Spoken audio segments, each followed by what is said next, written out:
It was an ugly scene at the Resch Center Saturday as 6 players, 4 of them from the Green Bay Blizzard, were thrown out of the game for a fourth-quarter brawl.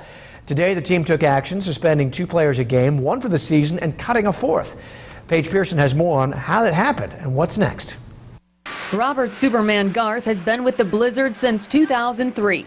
He's the franchise leader in receptions, yards, and touchdowns. After a year of retirement, he recently came back to help the team.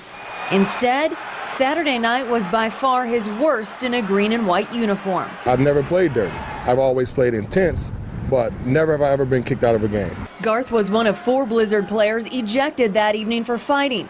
He says the lacrosse players provoked him. I can't tell you how many times I got spat on that night. I can't tell you how many times I got hit, knee in the crotch, how many times we got hit late.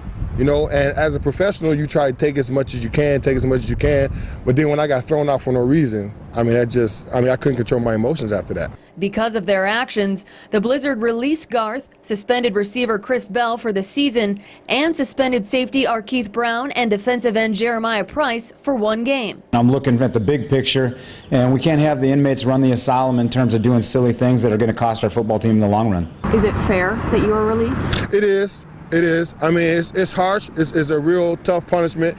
But if you look at it, you know, I am supposed to be the face of the franchise. I am supposed to be this guy. The Indoor Football League has not come out with its own disciplinary action. Coach Richard says that whatever they decide will be warranted. If they add on to it, that's fine. We definitely deserve it.